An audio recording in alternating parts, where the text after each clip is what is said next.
Welcome back, MTG Joe here. Today, we're doing another installment of the weekly metagame breakdown, looking at the best standard, best of three, traditional standard decks up to Mythic rank. These are the Mythic decks that have the highest winning rate on the MTG Arena ladder, so we're going to cover all those today. We're going to look at the metagame distribution, the popularity of certain decks, and then the corresponding win rates of the decks. As always, high play rate doesn't necessarily correlate to the highest win rate. Could sometimes, doesn't always happen that way though.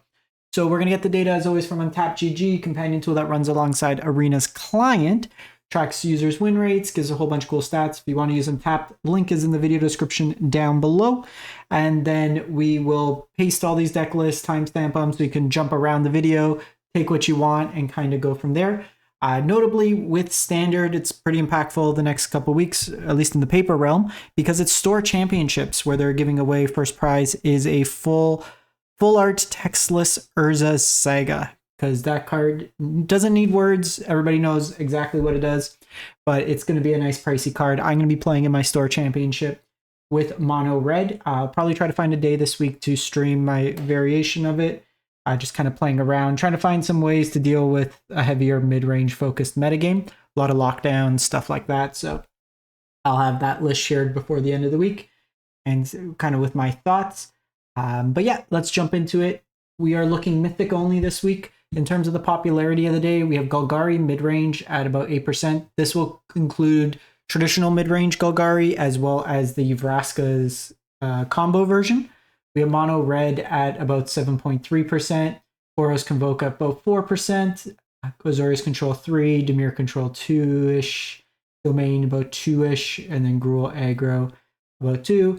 In terms of the domain decks, we will take a look. I'll end up pasting one. I got to pull one up, but the win rate's relatively low in terms, like nothing came up when I did.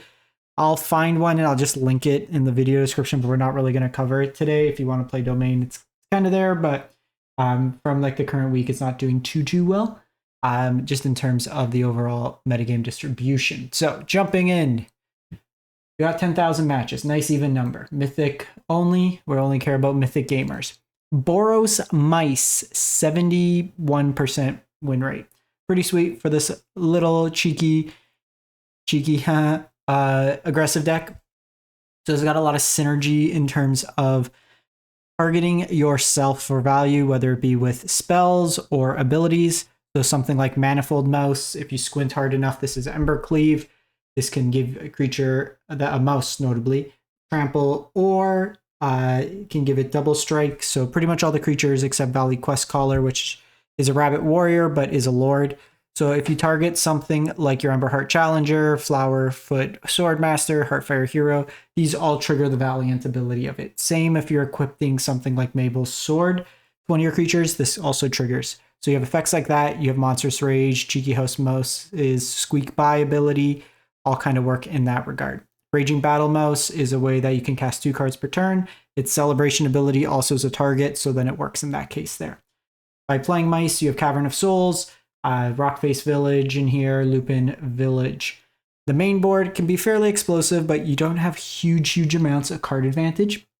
And it is a little soft to just playing into temporary lockdown. So Cavern's probably at its lowest point in terms of the counterspell element. It's good because it is a dual land for your typal deck, your tribal deck, so it does work nicely in that respect, but there's not a huge amount of counterspells going around in the format right now. Really taking advantage of the Rockface Village, which is nice in this deck. Your sideboard's got Requisition Raid, mainly to destroy those temporary lockdowns, but it's flexible, can blow up a Forge as well, and can put counter on creatures you control. Tectonic Hazard for Convoke, or these like 1 toughness style decks. Torch the Tower, flexible removal that also exiles. Very good in the Heartfire Hero mirrors. Caught in the Crossfire, just 2 damage to, I guess you'd name outlaws in this case. Assassins, Mercenaries, Pirates, Rogues. Warlocks, all of those happen to be in the Lizards deck, which plays pretty nicely. Doorkeeper Thrall for ETBs, Rest in Peace for Graveyard Hate, Case of the Crimson Pulse, as Card Advantage Engine, Cut Short as basically cheap removal. You could convoke it out with your creatures. Lauren for Artifact Enchantment Hate, some more. I would say, honestly, in my red decks, like for my mono red, I've cut Case out of it. There's so many get lost going around because of all the the Innkeeper's Talent decks that I think Forge is the best idea. And honestly, I would probably be playing 3 Forges in any red-based, slightly aggressive deck. It's just such a good grind card that I think it's worth having in those decks. Moving on, we go to Gruul Aggro, 70%. So this is a kind of pseudo aggro combo deck. So you can set up with plot, mainly like a slick shot show off, some demonic ruckus, and then kind of go all in terms of pumping up a whole bunch of effects. This one's got a couple Manifold Mouse, the Emberheart Challenger. We have Innkeeper's Talent in here, but you can set up like a Twinferno, Monstrous Rage kind of combo element turn. Snakeskin Veil also is a protection spell, Two-Headed Hunter as a double strike effect. So there's a couple ways to get some value out of it in terms of just pumping out through tons of damage. Monstrous Rage, Shock, kind of your core aggro pieces. What's turning me off personally from this is the mana base is very, very bad in Gruul. You have to play Thran Portal. You could play the tapped creature line, but your deck very much wants to curve out. I think it's very explosive, but it's a little all in for me personally. I don't like playing aggro. That's just so all in. In Pioneer, you have better mana, so it's a little bit more consistent in terms of that regard. Plus, you have like the additional 1-drops in there that work pretty nice. So this version here, Pick Your Poison, is one of the main payoffs of going green. Just artifact enchantment hate, hitting those temporary lockdowns, more protection effects, Tectonic Hazard for Convoke, Magebane Lizard for the heavy spell-based matchups. Better in Pioneer because you have things like Phoenix, Blue-White Control. Glittering Bolt, I think, is a very useful removal spell. Praetor gets rid of Alkalizots for the exile effect, all those things. Scorching Shot in here is removal, and the full Urbrass Forge, or 3 Urbrass Forge. If you have these in paper and you're not using them, they spiked up pretty high in price. Like some of the foils are like almost $30 now. The non-foils like 12, 15 bucks. So we do have domain, actually. I take that back what I said. So there was a domain. I was mixed up. So for the day, it's doing bad, but overall, it's not too bad. So we have the Heaped Harvest version. This is taken over Cornucopia in a lot of the... So if you're playing the 5-color version, which is like Niv-ish, so these are all kind of domain in that they play 5 colors, but there's one that's heavier on multicolor spells. They have like Niv Mizzet Supreme. They play a bunch of like other multicolor stuff, Lightning Helix, stuff of that nature. The Cornucopia is better in that version. This one is predominantly green-white. That splashes for Atraxa, Jace, and then the Archangel. You're using Heaped Harvest to help you ramp. Also gains you some life. We see the temporary lockdowns main. Bindings in here, Herd Migrations, Atraxa, Angel are your main win conditions. Jace helps in the kind of mid-rangey mirrors. A lot of the tapped Surveil Lens and Caverns to name Angel in the deck. You'll notice one of each basic, as well as heavier amounts of Forest and Plains. Elspeth Smite for the more aggressive decks, similar to Get Lost, that also hits enchantments. Negates for the bigger mana decks, mid-rangey decks, Temporary Lockdown for aggro, Tranquil Throwback, flexible removal, eats graveyards, artifact enchantments, and can be useful against the aggressive decks. Obstinate Spaleoths, similarly decent against the aggressive decks, but good against the discard decks, and then Nissa for the mid-range mirrors. Then go to Rakdos Infamous Cruel Claw, 67%. So this deck is kind of focused around the Cruel Claw. You'll see the curve of this deck is a little bit higher, especially since we've been looking at like mono red decks. But when this deals combat damage, you exile cards from top of your library to exile a non-land. You can cast it by discarding a card from your hand rather than paying. So you kind of cheat out things like Carnosaur, Virtue, Phyrexian Fleshgorger. These can all be played for like 2 to 3 mana for some interaction. You also have a way to rebuy like the Trumpeting Carnosaurs with Cruelty or Coiling Rebirth. Harvester is another additional early removal spell that then could come back. Jellies in here. Appraisers can cascade into like Lilies or Go for the Throats or the Cruel Claw itself. Cut Downs is more cheap removal. Duress for the mid-range control matchups. Obliterating Bolt is removal. Brotherhood's End for the go wide decks. Shelly for the kind of the mid-rangey decks. Beseech for like domain, big mana style strategies. Then go to Jeskai Convoke. So largely been seeing the Jeskai version a little bit better. You get access to Spyglass Siren in the main. Gives you another 1 mana enabler that lets you kind of fill that Voldaren Epicure role. Notably, like you get counter spells on the side that helps against the sweeper decks. There's versions on 3 War Leaders, 3 Sanguines, 4 Imidanes. You have your still full Convoke package mixed into there. Mana base is a little tighter in this one, obviously, because you're playing 3 colors. So you do tend to have a little bit more painful of a mana base in that respect. Smite for kind of the aggro-y mirrors, Requisition Raid as a way to hit artifacts, enchantments, while being also proactive if needed just to pump your team. Kind of a pseudo Thoughtseize style effect with Invasion that can then potentially give protection against traditional sweepers, non-exile removal, Glittering Bolt, and then Witchstalker as additional targeted removal. Protect the Negotiators as a counterspell for the bigger mana decks. Mono Black Skeleton Surprise. So 65% win rate. This version's got like some crime elements to it, as well as a skeleton. So it's a little all over the place, not in a bad way. So they're calling it skeletons, but it's not like all in skeletons that we've seen at Best of One. So Corpse of the Lost gives you a skeleton token and gives your skeletons +1/0 and have haste. And then if you descend for the turn, you can pay a life return to your hand. You have Caustic Bronco in here. You have Deep Cavern Bat. So it's more of a mono black aggro deck. The only other skeleton in the deck's Forsaken Miner. That can come back with the crime ability. Iridescent Vine Slasher can trigger crimes, cut downs, go for the throats removal. Lily's in here, Alkazat's on the top end. Mudflap Village can get back bats, lizards, rats, or squirrels. So it can get back Bat God if for whatever reason gets discarded or that. This does not give snakes. So lizards, yes, different reptiles work, but gets back both your Deep Cavern Bat and your Iridescent Vine Slasher in there. Duresses for hand hate, Anoint the Affliction, flexible removal that exiles, good against like the Heartfire Hero style strategies. Malicious Eclipse as a sweeper, Preacher for the mid-range matchups.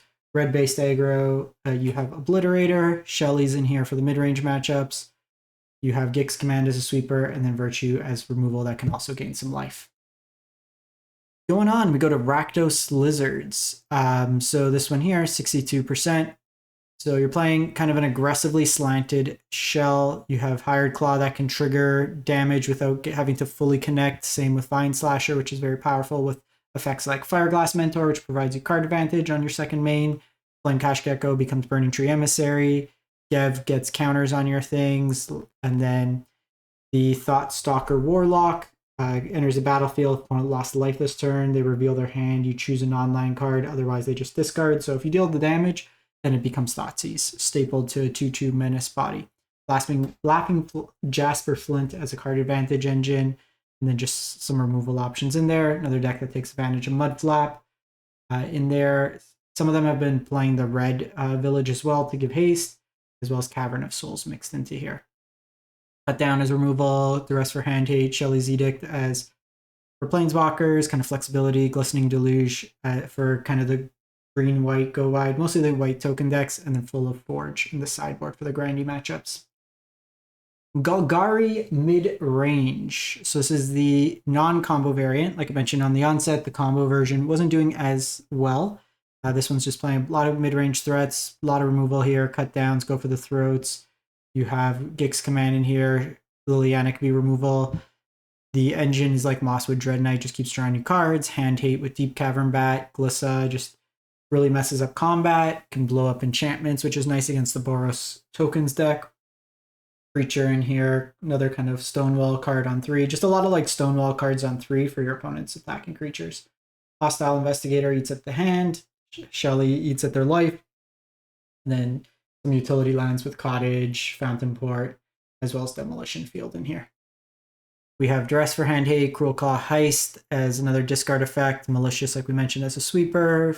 Pearlbacks to eat at their graveyard, flexible card, Baloth for the heavy discard matchups, and the end in here. You then go to Orzhov Discard Viper, kind of ETB recycle effect, 57%. So this deck is built with Wrath in My Mouth Viper in mind, so you want to sack things. So you have a bunch of things that provide you ETB effects that stay around. So Hopeless Nightmare discards, Novice Inspector gives you a clue and is a creature. Bandit's Talent discards. You have Witch's Vanity that's removal and provides a food. Had a game, opponent just kept like rebuying the Witch's Vanity with Nurturing Pixie and it's just eating up my board. Tithing Blade as another kind of edict effect. Braids can sacrifice all these. Zorlin can get back all these effects as well. And then you have Legions of Ashes as removal. Beza is kind of a top end equalizer. Gets you cards back, potentially life, tokens, whatever it may be. Investigator, as we mentioned, for kind of the mid-rangey shells. And then Viper is kind of your top end threat. So while 6 mana, it doesn't necessarily cost 6 mana in the deck.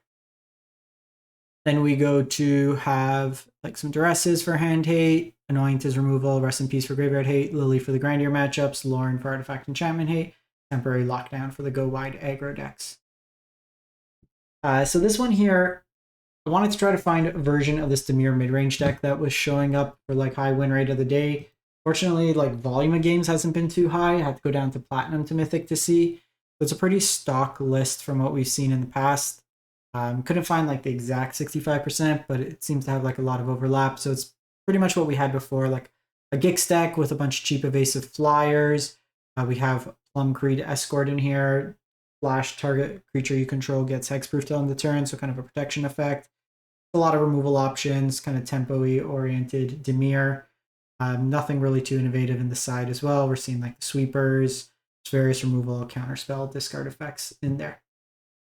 From the community, we have, so this list was doing well in MTGO leagues. This one from Shullers, they're 9-2 with it, but there's multiple like 5-0 lists with this. So it is a black-white Atraxa Reanimator. So leveraging Caretaker's talent, you have Collector's Vault as a way to kind of loot through your deck, create treasures that can potentially hardcast Atraxa, but it's also playing Invasion of Tovada as a way to return it to the battlefield, like reanimate, and then when you flips, it makes you spirit every turn, and it gives your spirits lifelink.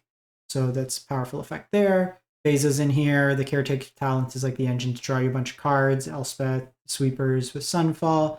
Frontier Speaker helps you find any planes. So you can find either the Surveil lands or just like basic planes in there. Fountain Port engine in here. Again, just a bunch of removal. You can splash the blue for negates, artifact enchantment hate, aggro decks, and then kind of the big mana mid-range shells. You just want to go be the bigger over-the-top deck. And then lastly, this is the Boros, a version of the Boros Tokens deck. Very similar concept with the Caretaker's Talent, card that's really popped off recently, just card draw engine. You have it with Urbrass Forge, which draws you a card every turn. Carrot Cake is another way to gain some life, gets you some tokens. Beza's in here. Just a bunch of removal torch. You have Virtue for instant speed to trigger. And then kind of the end step, just put a bunch of counters. Lightning Helixes, Get Lost, Sunfalls all mixed in. Archangel Elspeth, card's seen a lot more play recently. Elegant Parlor in the mana base. You have some like utility lands, Restless Biovac, Sunken Citadel for all the kind of activated ability effects. Jaya, another Planeswalker post board for the grindier matchups. Lockdowns as removal with Brotherhood's End, Lauren Artifact Enchantment hate, a Braid for like forges and removal, Destroy Evil for enchantments and bigger things. Beza and again, and then Sarah Paragon could help you rebuy your permanents in a heavy kind of grindier matchups. So that's it for the week. Let me know what you've been playing. If you plan on playing in your store championship, what deck are you bringing? Curious to see. And we'll catch you next time. Thanks for watching.